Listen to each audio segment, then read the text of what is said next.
Alors, cher ami, à présent que nous venons de terminer avec cette sous-partie traitant de l'emprunt et l'endettement, dans laquelle nous avons mis en exergue trois points fondament- fondamentaux.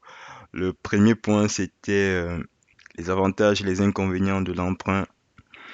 Deuxième point, c'était les sources de l'endettement, en faisant un focus sur le crédit à la consommation et le crédit immobilier. Le troisième point, je t'ai montré sept points, les sept points que tu dois savoir quand il s'agit de l'emprunt. Effectivement, ces sept points, c'est pas une liste exhaustive que je te propose. Il peut en avoir d'autres. J'ai juste, avec mon équipe, estimé que c'était les premiers éléments que tu dois savoir. Je voulais aborder avec toi dans la seconde partie la valeur temps de l'argent. Moi, je suis convaincu, en tout cas, que tu as une intuition lorsque tu lis cette thématique, mais et que c'est déjà une très bonne chose que tu aies une intuition. Alors, sinon, quand on parle de la valeur temps de l'argent, de quoi il s'agit?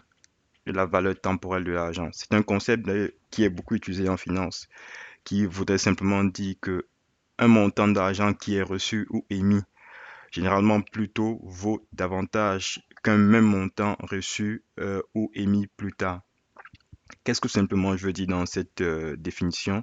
C'est que la valeur temps de l'argent se rapporte au concept qui stipule en réalité que la même somme d'argent possède une valeur intrinsèque plus grande si elle est perçue immédiatement que si elle est perçue dans le futur. C'est un concept qui se comprend, ma foi, assez aisément quand on réalise que ne pas percevoir de l'argent tout de suite nous fait payer un coût d'opportunité.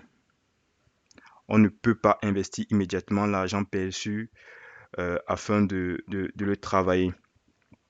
Alors, si je le disais dans d'autres termes, pour ceux qui ne comprennent toujours pas, il faudrait que vous sachiez que l'argent produit des intérêts. Plus vite un argent plus vite le montant d'argent est reçu, plus il a de la valeur. C'est le principe, c'est l'un des principes de base en finance. Alors, je vais commencer en te présentant cette sous-partie par une petite question. Une petite question. Et je te propose un billet, un billet, si tu réponds effectivement bien. Alors, la question, c'est laquelle? C'est celle-ci. C'est une double question. Quelle est la capitale de l'Afrique du Sud? Est-ce que c'est Johannesburg? Est-ce que c'est Cape Town? Est-ce que c'est Pretoria? Ou est-ce que c'est Freetown? Alors, je te laisse 5 secondes. Un, 2, 3, 4, 5. Bravo. C'est Pretoria la réponse. Alors, si tu as trouvé cette réponse, il y a une deuxième question qui s'offre à toi. Est-ce que tu préfères recevoir ce billet aujourd'hui? Est-ce que tu préfères, est-ce que tu préfères recevoir ce montant aujourd'hui ou plutôt, euh,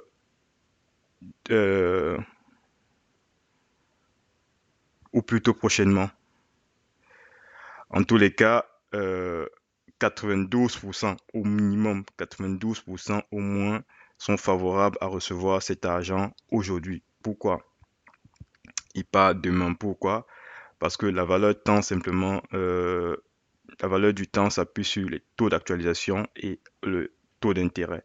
C'est ce que nous allons aborder tout de suite. Alors, parlons de l'actualisation.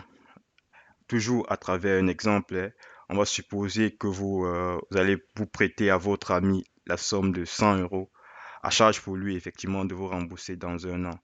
Si cet ami, voyez-vous, les rangs, euh, vous rend vos 100 euros, peut-on considérer qu'il a remboursé sa dette envers vous? Est-ce que vous pensez que c'est le cas? Est-ce que ça veut dire, est-ce que vous êtes plutôt pour le oui ou est-ce que vous êtes plutôt pour le non? Je suis désolé de vous apprendre que si vous avez choisi oui, il fallait plutôt choisir non. Voyons pourquoi. Les 100 euros placés euh, à 5%, on va prendre 100 euros placés à 5%, 1000 euros, excusez-moi, placés à 5%, et 1000 euros dans un an, ce que cette somme d'argent, ce que ça vaudra. On verra que les 1000 euros placés aujourd'hui à un taux d'intérêt de 5% vaudra dans un an 1050 euros. Comment on l'a fait? J'ai tout simplement pris les 1000 euros que je vais multiplier par 1,05, 0,5 étant tout simplement le 5 divisé par 100 et on va mettre à la puissance 1 parce que une période d'une année ici entre le temps initial et le temps auquel l'argent est remboursé. Donc ça fait 1000 euros 50. On voit effectivement que là, il est question de la capitalisation. On va chercher la valeur de destination ici. C'est effectivement de la capitalisation. Mais je parle de ce concept de la capitalisation pour vous faire comprendre ce que c'est l'actualisation. Prenons donc 2020, 2021 maintenant. Ça veut dire que vous, en prenant 2 années, on prend 2020 et 2021, on est en 2021, les 1000 euros, 1000 euros dans un an, les 1000 euros que vous avez donc reçus en 2021, combien cet argent valait dans un an? On va tout simplement remonter l'argent. Et lorsqu'on remonte l'argent dans le temps, il est question ici de l'actualisation. On cherche implicitement ici la valeur d'origine. La valeur d'origine dans le temps. Alors, on va tout simplement prendre le A. C'est le A qu'on cherche. C'est notre variable inconnue. On va faire donc le 1000 multiplié par 1 plus 0,5. Au lieu de mettre à la puissance 1, on va plutôt mettre à la puissance moins 1, ce qui fait que on a comme résultat la valeur de 952,38 euros. Donc en réalité, si votre ami vous emprunte la somme de 100 euros et qui vous donne plus tard 100 euros, en réalité, la somme qu'il vous donnait, si on fait justement un changement de variable ou un décalage, on avait 1000 euros, 100 euros, c'est juste montant multiplié par 10.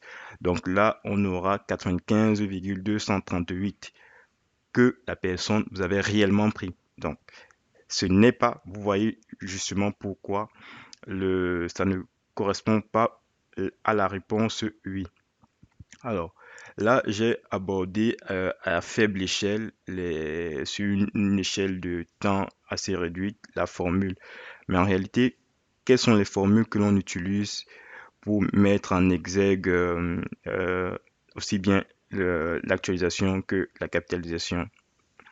C'est